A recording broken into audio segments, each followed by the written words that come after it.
Boa noite para você, a paz do Senhor Jesus Cristo. Boa noite, pastora Mônica. Boa noite, pastora Lígia. Boa noite, irmãos, né? Que mais essa noite aí o Senhor possa falar conosco através dessa palavra maravilhosa. Amém. Nós estamos aí na nossa programação, né? O Evangelho Puro e Simples, né? Onde nós estamos aí procurando estudar um pouquinho a palavra do nosso Deus. A gente não tem um esquema, né, pastora Mônica? É assim, nós falamos um assunto a semana passada, aí o Senhor nos dá uma direção para o outro, e assim a gente vai indo. Durante os estudos aqui, a gente vai vendo a direção de Deus e vai levando para a gente poder estar discutindo a palavra de Deus, né? E hoje nós vamos aí falar das duas últimas igrejas que falam em Apocalipse, que é a igreja de Laodiceia, né? Primeira igreja de Filadélfia e depois a igreja de Laodiceia. E nós vamos ver aí qual é a diferença dessas igrejas. Porque algumas pessoas, alguns estudiosos, né, pastora Mônica, eles acreditam que essas duas igrejas são as últimas igrejas, né, antes da volta de Cristo. Exato. Que seriam as igrejas que estariam vigentes na volta de Cristo. Mas aí nós vamos ver uma divisão, temos duas igrejas. Então como é que fica isso, né? E na verdade, independente de nome, né, nós estamos falando em questão espiritual, acredita-se que Filadélfia, então, seja a igreja que vai ser arrebatada e que Laodiceia é a igreja a qual passará pela tribulação, né? Porque a gente sabe, isso é certo, né, meu irmão, que nem todos subirão. Isso aí não tem nem o que a gente discutir, né, pastora Mônica? Até mesmo a própria palavra de Deus, o Senhor Jesus vai dizer isso, que estarão dois arando, né? Um será levado, o outro será deixado. Quer dizer, estarão dois deitados na mesma cama, um será levado, o outro será deixado. Você vê que a pessoa que estava arando estava na mesma função, só que um foi levado, o outro não. Né? Então existe um diferencial. Então a gente sabe que a igreja não é a sua totalidade em questão de igreja que nós temos que será arrebatada, mas aquela que é fiel. Exato. Né? Aquela que realmente está preparada para morar com o Senhor. Nós vemos também na questão das virgens, também fala de 10, 5 vão, 5 ficam. Então dá-nos a entender aí, né, que quase metade daqueles que se denominam cristãos ficarão, né? Então precisamos tomar cuidado, porque nós estamos nesse meio, exato, né? Aonde nós vamos ficar. Então nós vamos ver, pela palavra de Deus, quais as características da igreja de Filadélfia, a igreja que tem a promessa de Deus de que ela não passaria pela tribulação, né? E qual a diferença de Laodiceia. E vamos ver aonde nós nos encaixamos, né, irmãos? Eu gostaria que você que está aí conosco pudesse participar, pudesse fazer suas perguntas, né, pastora Mônica? Vamos tornar agradável. Você pode estar mandando mensagens também pelo próprio Facebook, né? Não tem problema nenhum. E estar participando junto conosco. O nosso telefone é o 30 36 17 61, ou você pode estar aí também mandando mensagem aí para nós. Amém? Eu não vou te passar o meu celular hoje, porque nós estamos sem a Maria hoje, né? Sem a nossa secretária, né? Um beijão lá para a nossa secretária, né? Tá fazendo falta já, né, Mônica? Mas enfim, tem alguém sempre aí para procurando responder aí as suas perguntas em nome de Jesus Cristo. Amém? Então vamos ler a primeira carta de Apocalipse, no livro de Apocalipse, né? Capítulo 3, versículo 7, que é a carta a Laodiceia, né? O 3, 7 é Filadélfia, né, pastor? Ai, desculpa, é Filadélfia primeiro. Filadélfia. Amém? Diz assim: ao anjo da igreja em Filadélfia escreve: assim declara aquele que é santo e verdadeiro, que possui a chave de Davi. O que ele abre, ninguém consegue fechar. O que ele fecha, ninguém pode abrir. Conheço as tuas obras. Eis que tenho colocado diante de ti uma porta aberta, que ninguém consegue fechar.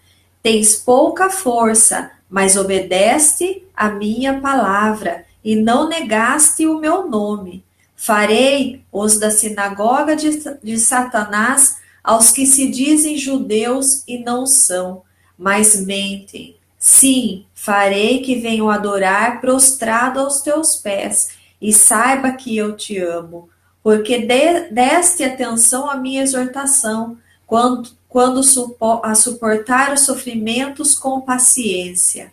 Eu, igualmente, te livrarei da hora da tribulação que virá sobre o mundo todo, para pôr à prova os que habitam sobre a terra. Eis que venho sem demora, conserva o que tem, para que ninguém tome a tua coroa. Farei do vencedor uma coluna no templo do meu Deus, de onde jamais sairá. Escreverei nele o nome do meu Deus e o nome da cidade do meu Deus, a nova Jerusalém, que desce do céu da parte do meu Deus. E igualmente escreverei nele o meu novo nome. Aquele que tem ouvido, compreenda o que o Espírito revela às igrejas. Amém? Então nós vemos aí a primeira carta de Filadélfia. Agora a pastora Mônica vai ler um pouquinho para nós a questão da localização, para a gente ter uma noção o que era a cidade de Filadélfia, né, pastora Mônica? Pode ler para nós, hein? Filadélfia, cujo nome significa amor fraternal, era uma cidade de grande importância comercial e estrategicamente localizada como porta de entrada do elevado planalto central da província romana na Ásia Menor. O Senhor afirma que Cristo é quem tem todo o poder de admitir ou excluir pessoas do reino.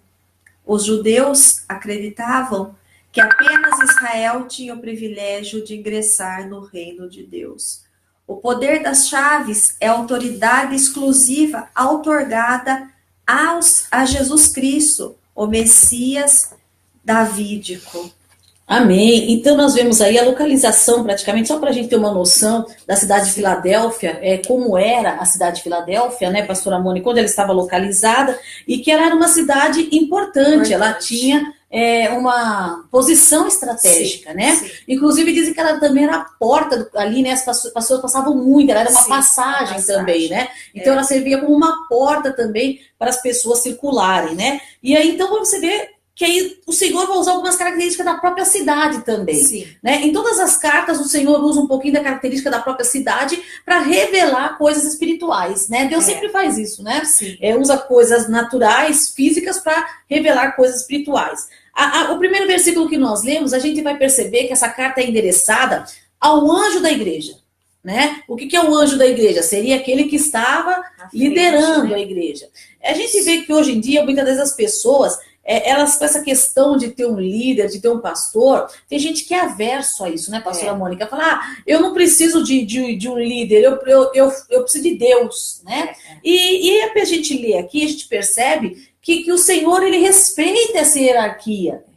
Né? O Senhor respeita a questão da liderança. Então, a gente muitas das vezes acaba sendo ignorante nesse sentido, né, irmão? Se o próprio Deus coloca alguém para nos ajudar sobre nós, é para que a gente possa também respeitar essas pessoas para que nos ajudem.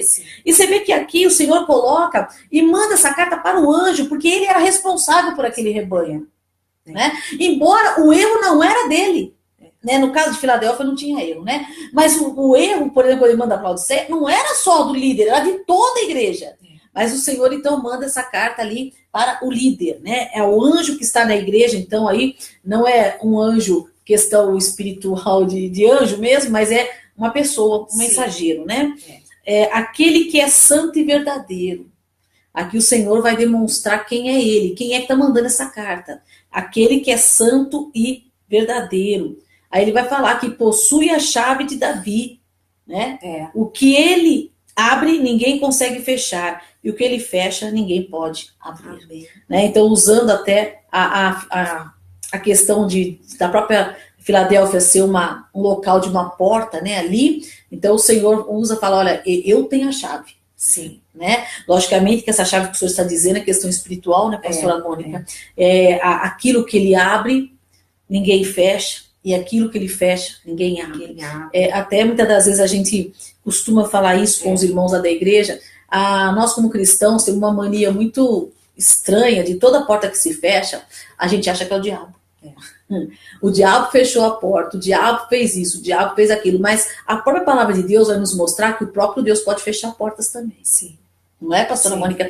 Por isso que antes da gente dizer que uma oportunidade que não deu certo, uma porta que se fechou, que foi o inimigo, a coisa mais consciente é nós orarmos e perguntarmos se foi mesmo o inimigo ou se foi o próprio Deus. Porque se foi Deus, não adianta batalharmos com ele. Porque a porta que ele abre, que ele fecha, ninguém abre. Agora, se logicamente foi o inimigo que está colocando algum atrapalho, quando você orar, quando você repreender, ele vai sair.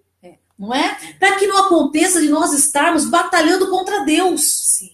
Não é? É muito difícil isso, irmão. E a gente vê muitas das vezes irmãos que infelizmente não entenderam isso e batalham contra Deus. Não tem que ser. Deus tem que dar. Se ele fechou, ele não vai dar. Agora, outra coisa interessante, a porta que ele abre, ninguém fecha. Quando ele te abre uma porta, pode o inferno inteiro se levantar contra você. Não vai fechar, porque foi ele que abriu.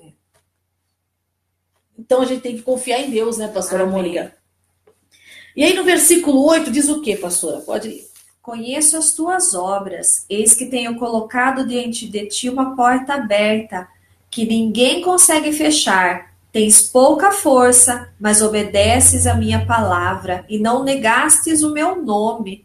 Amém? Uma outra Questão coisa da obediência, né, pastora Mônica? Mas uma outra coisa que muitas vezes nós nos esquecemos também, a questão do conhecimento que Deus tem. Sim.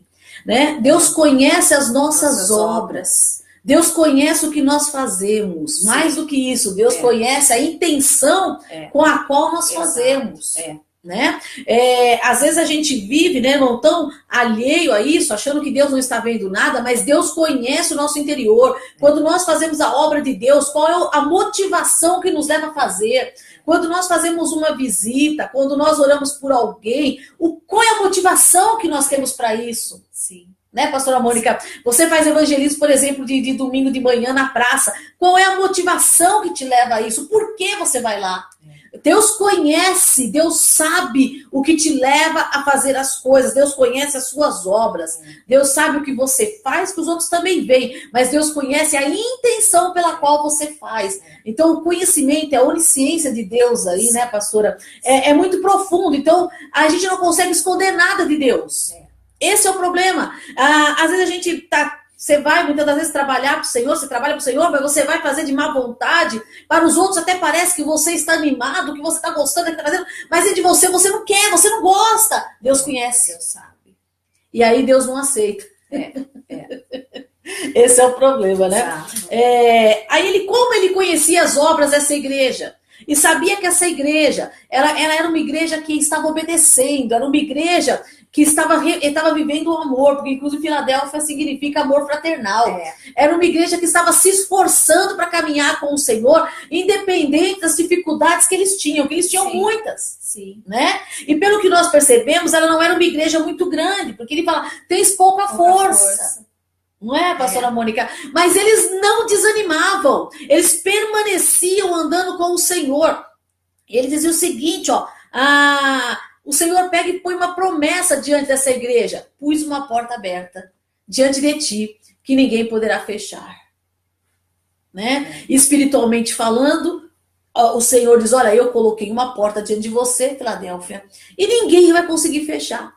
O inimigo pode batalhar, Satanás pode tentar, os falsos mestres podem tentar, quem quiser pode tentar, não vai conseguir te vencer, porque a porta está colocada diante de você. Amém. Que coisa maravilhosa isso, né, irmãos? Quando o Senhor, ele nos honra, né, e coloca uma porta diante de nós. Agora tem o porquê que o Senhor colocou isso, né?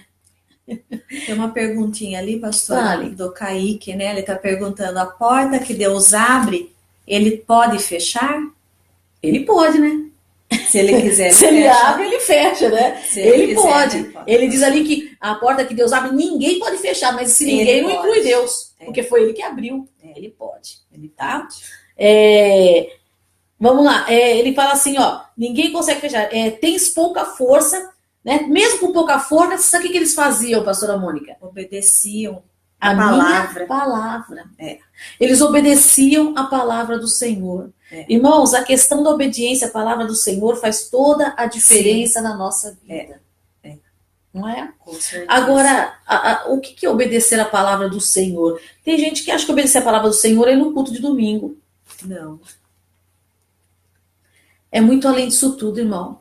Primeiro que para obedecer a palavra do Senhor, eu preciso conhecer. A palavra. Como é que eu vou obedecer uma coisa que eu não conheço? É. Né? O que é o que o Senhor manda a gente obedecer? A questão dos ensinamentos de Cristo. Sim. É viver A aquilo, vivência, né? A obediência é a vivência. vivência dos ensinamentos de Cristo, né? É. E ele fala outra coisa que esse povo fazia: não negaste o meu nome. Quer dizer, ele não negou o nome do Senhor nem na hora da morte. É. E até o fim com Cristo. E até o fim, irmãos. Agora, irmãos, a gente fala assim, mas eu não nego Cristo. Mas muitas vezes nós negamos Cristo com as nossas atitudes. Sim. Não é só com a boca que nós negamos a Cristo. Às vezes nós negamos com as nossas atitudes. Quando nós nos denominamos cristãos, mas somos mentirosos, estamos negando a Cristo. Quando nos denominamos cristãos, mas não temos o caráter, estamos negando a Cristo. Né, pastora Mônica? Quando nós somos cristãos, mas não sabemos amar, não sabemos perdoar, estamos negando a Cristo. Somos fofoqueiros, estamos negando a Cristo, porque não é o caráter de Cristo. Então, muitas das vezes a gente nega pelas nossas atitudes. Na maioria das vezes, a gente nega pelas nossas atitudes. Sim. Quando ele está dizendo aqui que aquela igreja não negava o nome do Senhor, eles não voltavam atrás daquilo que eles criam. Sim. Ao ponto deles darem a sua vida por aquilo. Sim. Isso é não negar o nome do Senhor.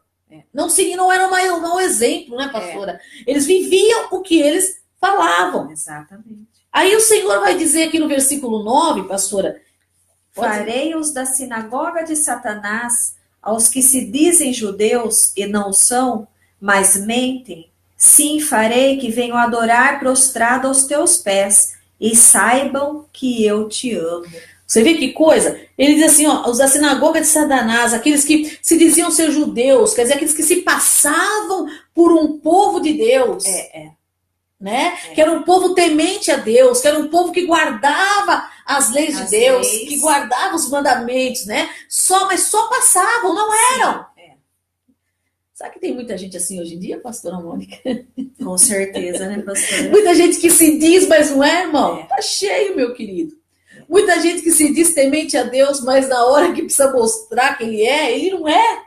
Ele diz, mas não é. Se mostrar religioso, a questão de se mostrar religioso e não ser. Aí o Senhor diz, olha, mas mentem, porque o Senhor conhece as obras. É o que nós acabamos de falar, o Senhor conhece o coração.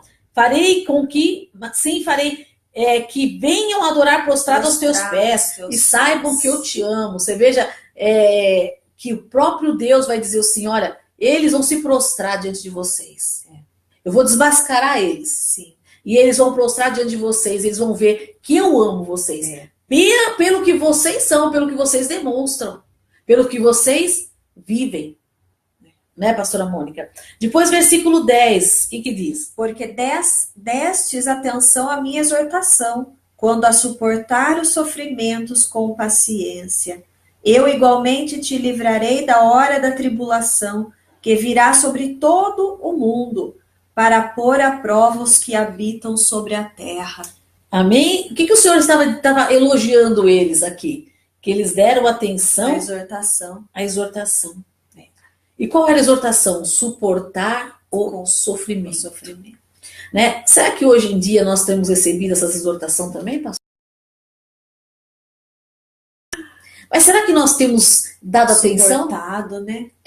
A pergunta, nós temos dado atenção a suportar os sofrimentos por amor ao Evangelho?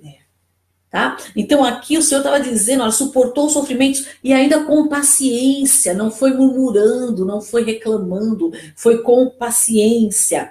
Eu igualmente te livrarei. Olha aí que aqui vem, aí o Senhor faz uma troca, né, pastora Mônica? Ou uma recompensa, melhor dizendo, né? Eu te livrarei da hora da tribulação que virá sobre o mundo todo. Aqui nós entendemos essa tribulação que virá sobre o mundo todo no mesmo período que seja a grande tribulação, né? Porque tribulações isoladas a gente já tem. Mas aqui o Senhor não está dizendo que livraria eles daquela tribulação na cidade, ou naquele pessoal fala sobre a tribulação que viria no mundo todo.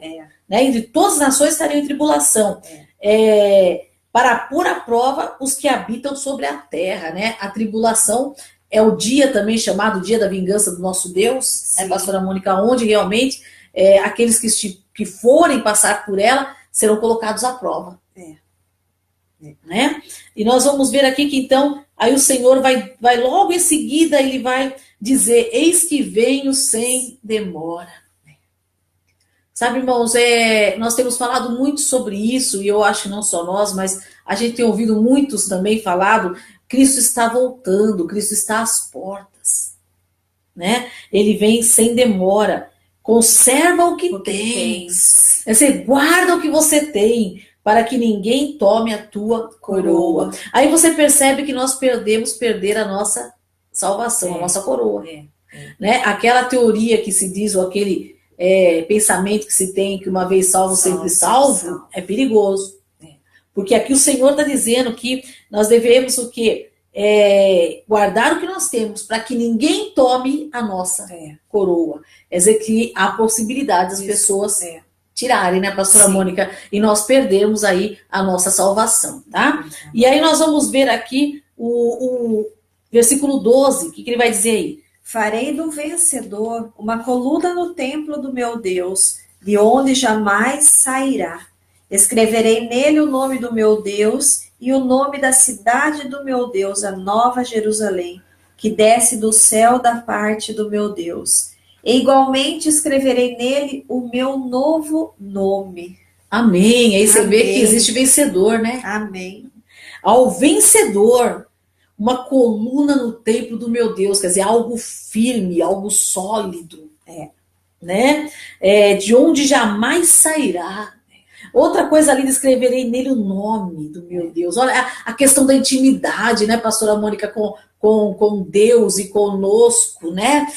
Até mesmo a gente percebe aqui também essa questão até de um casamento, né? Quando você vai se casar, que você recebe o nome do seu noivo, do seu marido, e aqui ele está falando que ele vai fazer isso. Então mostra que o casamento dessa igreja com Cristo, da noiva com Cristo, né? Sendo a igreja que será arrebatada, que vai passar pelas bodas do Cordeiro ali, né? Pela grande ceia, aonde ela então receberá, né? Aí esse nome, vai ter esse nome de Deus sobre ela, o nome de Cristo sobre ela, né? E ele fala o nome da cidade do meu Deus, a Nova Jerusalém. E a gente sabe que a Nova Jerusalém é a cidade que o Senhor está preparando para a noiva. Sim.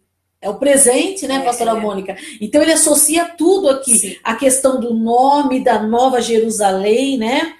Que desce dos céus da parte de Deus. Igualmente escreverei nele o meu novo nome. Quer dizer, e o nome de Cristo, quer dizer, ele mostra o quê? A intimidade que haverá entre essa igreja e ele. Sim. Né? Então você vê que o Senhor prepara essa igreja para estar com ele. Amém. Né? E depois o último versículo é o alerta que ele faz em todas as outras cartas também. Aquele que tem ouvidos para ouvir, ouça, né? Ou compreenda, né? Como diz o Espírito revela às igrejas. Tá, irmãos? Todos nós temos ouvidos, mas será que nós temos compreendido? Né? Como é que eu consigo compreender? Quando eu ouço e deixo descer ao meu coração. Se eu só ouço, não compreendo, mas quando desce ao meu coração, eu consigo compreender. Né? Então, essa é a igreja de Filadélfia, a igreja do amor fraternal, a igreja que nós cremos que é a noiva de Cristo, né? Que não há nenhuma crítica com relação a essa igreja. O Senhor não a critica em nada, ao contrário, né? O Senhor a elogia, o Senhor não mostra também nada tão exuberante nessa igreja. A única coisa que nós vemos que era uma igreja que perseverava e que aceitava a exortação do sofrimento e perseverava em obedecer. É simples, irmão. Não tem nada de fora do natural aí, tem? Do fora do normal, pastora Mônica? Não, é obedecer. É viver os mandamentos do Senhor, a questão da obediência à palavra do Senhor, é suportar os sofrimentos por amor a Cristo, né, irmãos? E que Deus aí nos faça, né, e ter um amor fraternal também, senão não adianta nada, né? Que o Senhor nos faça, que nós venhamos fazer parte da igreja de Filadélfia, a igreja que não passará aí pela tribulação. Amém? Agora nós vamos ver a de Laodiceia. Por incrível que pareça, parece que a gente se identifica mais com Laodiceia, né? Misericórdia, né? Mas a maioria, quando nós lemos, a Laodiceia é a igreja da nossa época, irmão. Quando a gente lê aqui, a gente percebe claramente que Laodiceia é a igreja que impera na nossa época. Não é? Vamos ler. Vamos lá, irmãos. 3. Escreve. Assim declara o Amém, a testemunha fiel e verdadeira, o soberano da criação de Deus. Conheço as tuas obras, sei que não és nem frio e nem quente. Antes fosse frio ou quente. E por esse motivo, porque és morno, não é frio e nem quente, estou a ponto de vomitar da minha boca. E ainda dizes, estou rico, conquistei muitas riquezas e não preciso de nada. Contudo, não reconheces que és miserável, digno de compaixão, pobre, cego, e que estás nu. Portanto, ofereço-te este conselho: adquire de mim ouro refinado no fogo, a fim de que te enriqueças, roupas brancas, para que possa cobrir a tua vergonhosa nudez. Compra o melhor colírio, para que, ao ungir os teus olhos, possa enxergar claramente.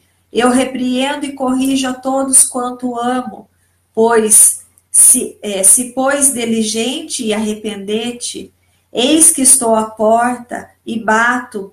Se alguém ouvir a minha voz e abrir a porta, entrarei em sua casa e cearei com ele e ele comigo.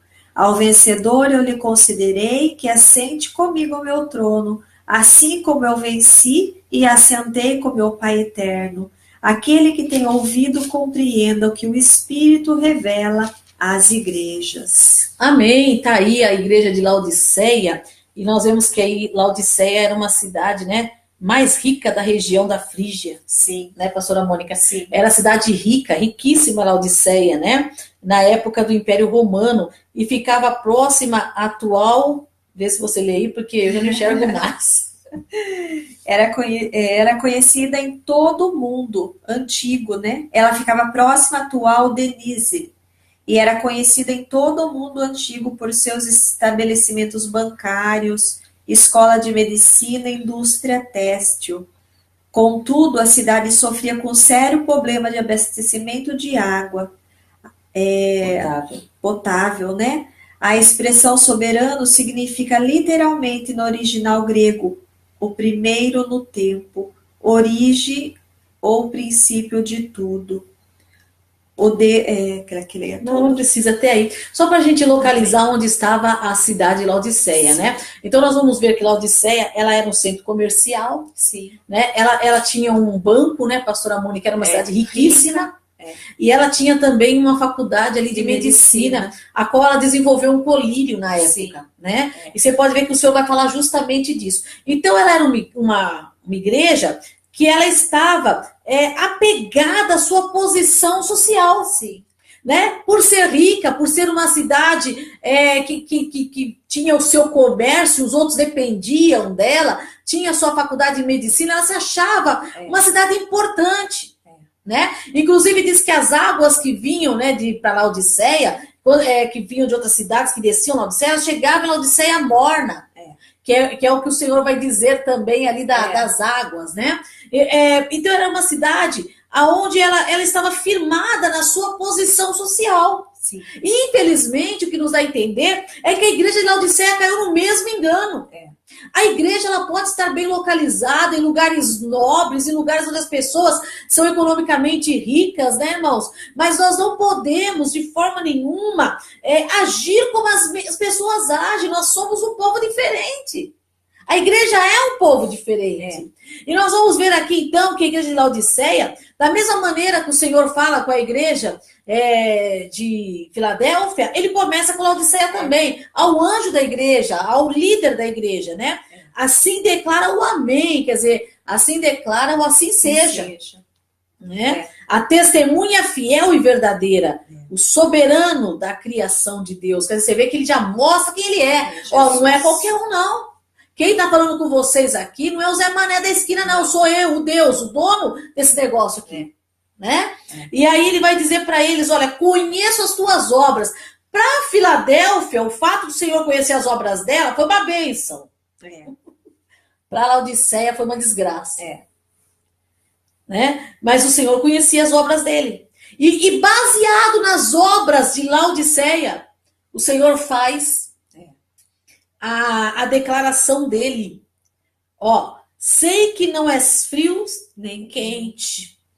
né? Vocês se acham quente, vocês se acham, mas eu sei que vocês não são nem frio e nem quente. Antes fosse frio ou quente. Né? Por que o Senhor vai falar assim, antes fosse frio ou quente? Porque se a pessoa é quente, glória a Deus. E se ela é fria, ela tem possibilidade de esquentar. Mas você já viu o morno, pastora Mônica? Tá no meio, né, pastor? Tá no meio e acha que tá certo. Né? Eu não sou tão gelado, mas também não sou quente. Sou equilibrado. Indefinido. Então, é aquela pessoa que não toma uma posição, fica sempre em cima do muro. Né? E o Senhor vai lá o quê? E por esse motivo, estou a ponto, né? Porque não és morno, não é morno nem frio, nem não és morno. Ih, embolei tudo aqui, né? Porque és morno, não és frio nem quente, estou a ponto de vomitar-te da minha boca. Presta atenção, irmão. A ponto de vomitar, quer dizer, pôr para fora. E aquilo que é posto para fora, a gente não põe para dentro de novo. Igreja, quando nós servimos a Deus com mormidão, não estou dizendo mormidão de coração, mormidão de espírito, mormidão de obras, Deus está a ponto de nos vomitar. Da ânsia, né? Da ânsia. A coisa mais ruim que tem é comida morna, né, pastora Mônica? Quase fria, uma coisa estranha. Deus quer que nós sejamos quentes, logicamente. Você vê que ele vai dizer, estou a ponto de vomitar-te da minha boca. Agora, vamos analisar a igreja de hoje em dia que nós temos. Sim. Como que nós vemos a igreja de hoje em dia, irmão? Aparentemente, ela é uma igreja avivada. Aparentemente. Você vê muito barulho. Sim. É a igreja mais barulhenta que eu vou te falar para você. Nem no Pentecostes foi assim. E olha que no Pentecostes foi a inauguração do Espírito Santo. E 120 pessoas receberam o dom do Espírito e falaram em línguas estranhas. E não foi assim. Aí você fala assim, mas como é que você sabe que não foi assim? Porque a palavra de Deus vai dizer que as outras pessoas que estavam perto ouviram eles falarem em língua, cada um na sua língua natal. Se fosse um barulho imenso, ninguém ia ouvir nada. Ia? Não. Agora, então, dá-nos entender que é uma coisa organizada. Hoje nós vemos a questão espiritual da igreja, irmão do céu, só por Deus. Dá a impressão. Essa igreja está no poder. Essa igreja está no fogo. Essa igreja está isso, está aquilo. Mas será que a visão de Deus para nós é a mesma? Será que quando Deus olha para todas as manifestações que nós vemos hoje em dia, para todas as formas de adoração que nós vemos hoje em dia, será que Deus olha e ele vê que realmente são quentes? Ou Deus vê em nós uma mormidão, querendo ser encoberta por uma atitude que na verdade não é nem espiritual, acaba sendo emocional, para encobrir o que de verdade é, irmãos. Sabe, irmão, o que nós mais temos na nossa época é crente desanimado. É gente que começa a ir na igreja, para. Né, pastora Mônica? Que abandona o Senhor por qualquer motivo. Sabe, meu irmão, os irmãos da igreja primitiva, ou os irmãos aqui até de Filadélfia que nós lemos, eles morriam por amor ao Senhor. As pessoas abandonam a Cristo porque alguém não me cumprimentou na igreja, porque o pastor falou uma coisa e foi indireta para mim, porque fulano fez isso, ou porque eu não concordo com aquilo, porque eu não gosto daquela pregação, porque eu não gosto daquele estudo, porque eu não gosto daquela pessoa. Aí demonstra claramente que nós não vamos à igreja por causa de Deus. Nós queremos uma igreja que agrade a nós e não que agrade a Deus. Não é? E se o Senhor nos exorta, então, misericórdia. Aquele que é de Filadélfia, ele aceita a exortação. Ele pode até ficar, na hora, meio irritado, porque isso é natural do ser humano. Mas ele depois compreende e fala, puxa Deus, é verdade o que o Senhor falou. Eu estou errado, eu preciso realmente mudar a minha vida. Mas Laodiceia não aceita a correção, irmão. Laodiceia é a igreja do orgulho. Ela acha que tem tudo já, né, pastor? É a igreja que acha que já conquistou o seu lugar. E conquistou mesmo, aqui na terra. Ela esqueceu que o seu lugar não é aqui. É a igreja que os seus olhos ainda estão aqui. Sim. E ela está fazendo um império aqui. É a igreja que serve a Deus pelo que Ele dá.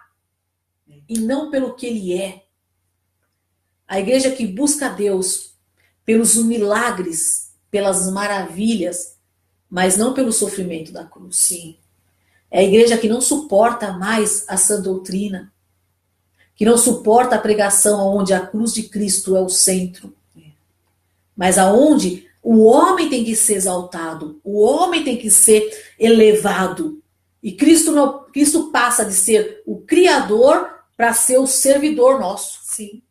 Né? Como se nós fôssemos a coisa mais importante. Certo que o Senhor disse que nós éramos a cabeça da criação, mas isso não quer dizer que nós somos Deus. E depois nós perdemos isso aí também quando pecamos, né, pastora Mônica? Já era. Se foi, já foi. Não é mais, irmão, já foi. Não é? Mas aí a gente acaba achando que a gente é mais importante do que Deus. Achamos que Deus não vive sem nós. Que para Deus existir, nós precisamos existir. Quando nós somos errados, irmãos. Deus existiu muito antes e nós existíamos. E mesmo que Deus exterminasse toda a raça humana, ele continuaria existindo porque ele é Deus. Verdade. Não é verdade? Mas é a igreja do orgulho. Sim. Você vai ver que o Senhor vai falar para eles assim, ó. E ainda dizes, olha, eu sei que vocês são mornos. Eu estou quase vomitando vocês da minha boca. E vocês ainda dizem que são ricos. Não é? Você vê que quando a gente olha para essa igreja, é um clube, né, pastora? É um clube. É um clube social ali, onde eles tinham tudo, frequentavam, mas a intenção, que era para ser a intenção de adorar a Deus, não tinha. Não tinha, né? pastora Mônica. O Senhor vai mostrar isso, olha. Estamos ricos, conquistamos muita riqueza e não precisamos de mais nada. Ô, tristeza, irmão. Quando a gente pensa assim. Sabe, irmãos, às vezes a gente gosta, tem bastante estudos bíblicos na igreja, né? E a gente tem alguns obreiros, hoje, alguns não estão conosco, né, pastora Mônica? Sim. Mas a gente tem alguns obreiros que a gente falava assim, irmão, você não vai vir para o estudo bíblico? Eu não, já sei tudo. Eu já estudei, eu já sei. Sabe, quando a gente coloca isso no coração, eu já sei tudo, para que eu vou lá estudar? Eu já sei tudo, para que eu vou lá na escola dominical? Eu já sei tudo, para que eu vou ficar ouvindo pregação? Eu já sei tudo. Né? Eu não tenho falta de nada. Essa igreja era rica, não tinha falta de nada. As suas contas estavam pagas. O seu templo era bonito. O seu povo era rico, as ofertas eram boas, eu não tenho falta de nada. Só que ela não percebeu que o principal não estava lá, pastora Mônica. Porque a gente vai perceber que Cristo não estava lá, ele estava lá de fora. Estou à porta e bato, né? Exatamente, irmão. Temos tudo, temos um vocal maravilhoso, temos instrumentos maravilhosos da igreja, né, pastora Mônica? Temos ar-condicionado, não tenho nada contra, hein? Tem um ar-condicionado, temos os melhores pastores de nome, meu Deus, formados em faculdade, com PhD, com mestrado, com não sei o quê, blá, blá, blá, né? Mas nós temos tudo, né? O principal não tinha. não tinha. Quantas vezes nós nos orgulhamos nas coisas materiais que nós temos, né, irmãos? A nossa igreja tem isso. A nossa igreja tem aquilo. A nossa igreja tem, olha, não sei quantos membros. A nossa igreja tem fulano que era atriz, se converteu, era cantor do mundo, agora está cantando na igreja, vai até gravar CD. A gente se orgulha com coisas e esquecemos de ver se a pessoa principal, motivo pelo qual nos reunimos para adorar, está ali. Porque se ele não está ali, o que é aquilo ali, então?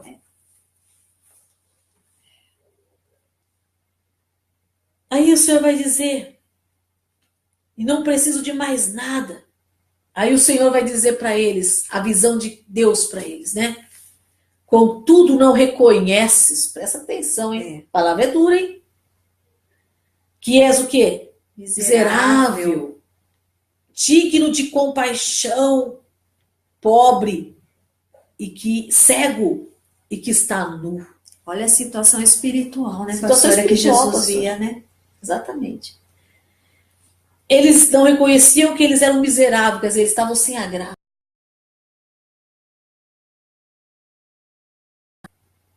Né? Que eles tinham caído da graça, eles eram miseráveis. Que mais? Miserável, Digno de compaixão. Sabe, às vezes a pessoa tá tão dentro da igreja e olha aquele outro que a igreja é pequenininha, fala, ai, tadinha daquela igreja. Coitadinho daquele pastor que ainda anda de ônibus para pregar o evangelho porque não tem um carro. Olha, ou então tem aquele carrinho, michuruco, coitadinho. E muitas das vezes o coitadinho somos nós, pastora Mônica. Não é o outro, somos nós. Às vezes nós olhamos para uma pessoa caída na rua e falamos, coitado, mas ele não conhece a Deus e nós que conhecemos e somos coitados também. Né? E o Senhor olha e fala, coitado de vocês, né? Dignos de compaixão, da gente olhar e sentir pena, né? Pobre. Pobre espiritual. Pobre porque não tinha nada. Não tinha nada. Cego espiritual, não consegue enxergar as coisas, consegue discernir o que é mais importante. Sim. Né? E o pior de tudo tá nu. Não existe coisa mais chata do que a gente ser pego nu, né? É dizer, não tinha as vestes da santidade. E a cidade se orgulhava por ter tecidos, por ter roupas caras, né? Por ter colírio, né, da época fabricado ali, e o Senhor olha e fala assim, que em questão, mostrando a questão que eles estavam apegados nas coisas materiais, o Senhor mostra que espiritualmente eles não tinham nada. Materialmente eles podiam ter, mas espiritualmente, aos olhos de Cristo, eles não tinham nada. Aí o Senhor vai dar um conselho, né, irmãos? Eu não sei, muitas vezes a gente não gosta de conselho, né, pastora Mônica? Sim. Mas Deus, ele é bom, ele dá conselho. Sim. Né? Ele vai dizer à igreja, adquira de mim ouro refinado no fogo. Quer dizer, adquira de mim o que tem verdadeiramente valor. Estava dando uma oportunidade para aquela igreja, né, pastora, ainda, né? Uma oportunidade. O Senhor sempre está dando, né, pastora? Hoje, né? Ele sempre está dando oportunidades. Nós aqui muitas das vezes não percebemos, né, irmãos? Ele adquire ouro refinado no fogo, né? A fim de que te enriqueças. Sabe o que é que nos enriquece, irmão? É a palavra de Deus. Sim. A palavra de Deus enriquece a nossa vida. Verdade. Olha, irmão, sábio não é quem tem dinheiro. Sábio é quem tem a palavra de Deus no seu coração. Não é, pastora Mônica? Tem tanta gente que tem dinheiro, irmão, mas quando abre a boca, pelo amor de Deus, você sai correndo, porque não fala nada que presta. Tem tanta gente, irmão, que muitas vezes não tem condições financeiras grandes, mas quando ele é de Deus, ele abre a boca, ele enche você de riqueza. É verdade. Não é? Então aprenda, irmão, que o Senhor está nos oferecendo um conselho. Nós estamos vivendo essa época da igreja de Laodiceia. Nós não estamos, eu não estou fora, você não está fora, a pastora Mônica não está fora. Nós temos que fazer de tudo para viver Filadélfia na época de Laodiceia. É uma luta, uma capacidade que nós temos que ter de lutar e de buscar a Deus. Tá? Mas entender que a palavra de Deus nos enriquece. Hoje a palavra de Deus ela é desprezada. Hoje os estudos bíblicos são desprezados. Hoje os ensinos são desprezados. Para falar a verdade para você, até a pregação da palavra de Deus, os cultos, muitos começam a levantar na hora, muitos começam a brincar, a fazer piadinha, usar celular na hora da palavra, porque não quer ouvir a palavra. Porque a palavra de Deus enriquece. E nós somos tão ignorantes que não entendemos isso. Satanás sabe que a palavra enriquece e faz de tudo para que a gente não ouça a palavra de Deus. Mas não. A gente não entende, a gente não quer. A gente gosta de louvor, de barulho. Amém, glória a Deus. Eu também gosto de louvar a Deus. Mas temos que entender que a palavra é que nos enriquece. Não é, pastora Mônica? O que sustenta a sua vida, irmão, é a palavra de Deus. Verdade. Seja como o Senhor, aceite o conselho do Senhor, compre dele ou adquira dele essa palavra refinada no fogo, né? Esse ouro refinado no fogo. Roupas brancas, o que são roupas brancas, pastora Mônica? Santidade, né, pastora? Santidade. Agora, como é que eu recebo santidade? Uma coisa está ligada na outra. Se a palavra me enriquece, ao mesmo tempo que ela me enriquece, ela me limpa também. Sim. E através dela eu recebo santidade. A santidade vem pelo mover do Espírito Santo na nossa vida. Sim. Pelo ouvir, né? Pelo ouvir, pelo praticar a palavra de Deus. Aí nós vamos tornando a nossa vida uma vida santa. Né?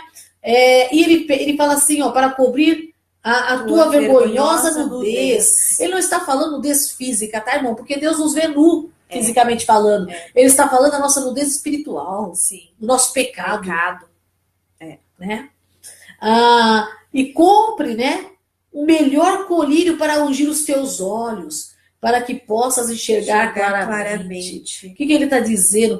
Quando você começa a comprar a palavra, né, a adquirir a palavra de Deus, adquirir a palavra de Deus, começa a estudar, a aprender, você vai passando pelo processo de santificação, o Espírito Santo vai agindo na sua vida, e os seus olhos automaticamente serão abertos. É um processo, irmão. Abrir para quê, pastora? Para me ver anjo? Irmão, meu Deus do céu.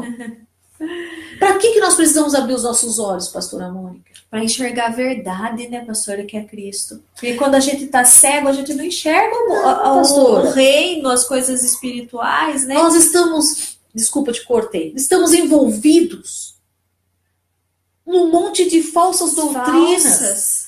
Estamos envolvidos, a época que nós estamos vivendo é a época de mais falsos profetas que existe, irmão. Como é que eu vou enxergar a verdade se eu não consigo discernir o vermelho do amarelo?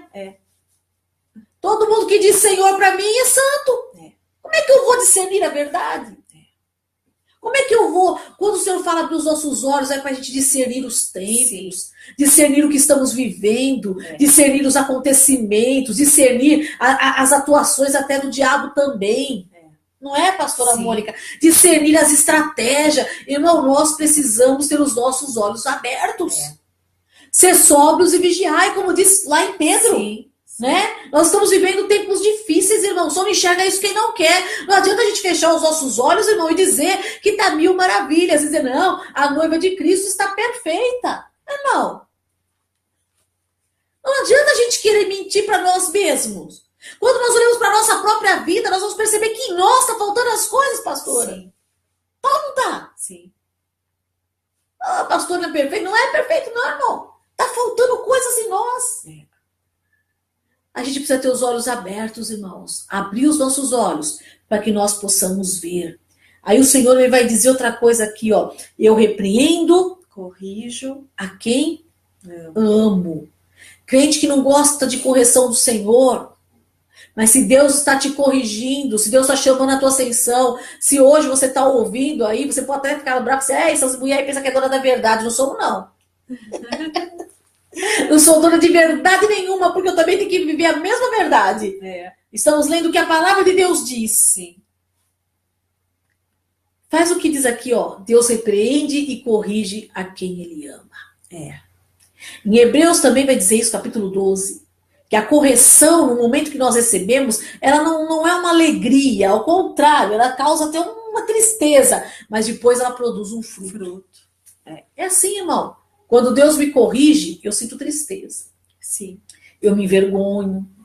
Eu fico uns par de dias pensando, quieta. Mas depois você vai perceber que aquela correção do Senhor produziu algo em você. E o Senhor repreende a quem Ele ama.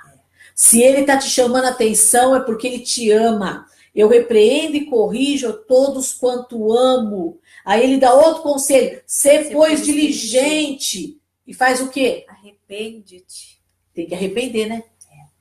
Não é fazer de conta que tudo está bem. É se arrepender. Se arrepender para que haja perdão dos pecados, né, pastor? O e não voltar a mais cometê-los, né? Exatamente. Senão não adianta nada. Não adianta nada. O outro versículo, ele vai mostrar qual era a posição dele nessa igreja.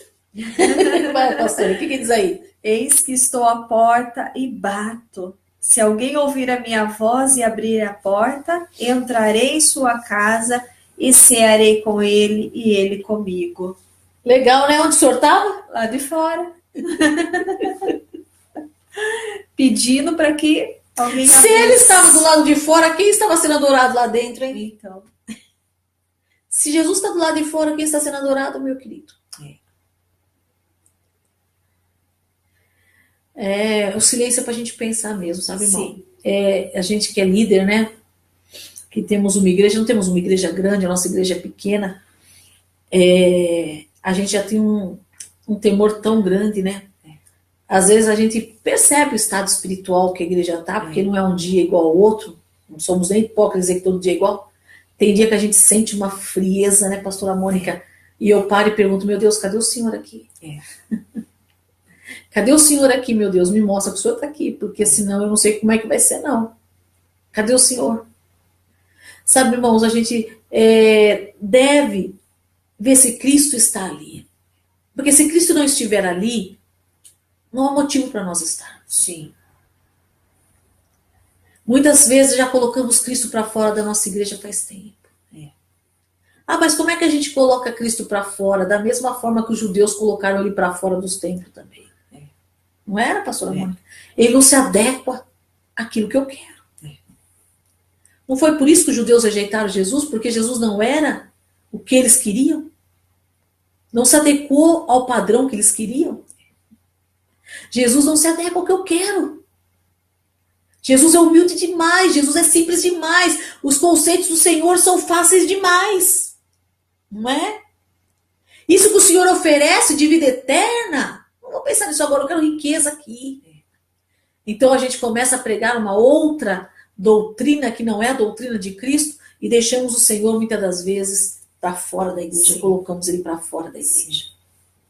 Exatamente. As adorações que exaltam ao homem e não exaltam a Deus. Você vai me desculpar do que eu vou te dizer, mas tem muitos hinos hoje que não são adoração a Deus. São adoração aos próprios homens. Não é? Sim. Pomos Cristo para fora. Tomamos o lugar dele. Ele está à porta e bate. O que ele diz aí, pastora? E se alguém ouvir a minha voz e abrir a porta, entrarei em sua casa e cearei com ele e ele comigo. Você entendeu? Se você ouvir a sua voz, ele está batendo. Se você ouvir a sua voz e abrir a porta, ele vai entrar. Olha que coisa linda, o Senhor se convidando, né? Eu entrarei com ele, cearei com ele e ele comigo. Aí ele vai dizer que essa é a oportunidade que ele dá ao vencedor. Né? Eu lhe concederei que assente comigo no meu trono, assim como eu venci e me assentei com meu Pai no seu trono. Você entendeu que há uma possibilidade, sim, irmão? Ao vencedor, quer dizer, aquele que conseguir vencer. Se assente comigo no meu trono, assim como eu venci e me assentei com meu Pai. Aí, mesmo que quem tem ouvidos, ouça o que o Espírito, sim, diz às igrejas. Agora, por que nós dissemos que essa igreja é a igreja da tribulação? Porque essa igreja é a igreja que está apegada às coisas da terra. Está acumulando tesouros aqui, né, pastor? Acumulando tesouros aqui. Mas o Senhor está dando um alerta hoje, né? Com certeza, né, pastora? O mesmo que ele falou assim, ao vencedor, né? Dá tempo da gente se arrepender. Dá.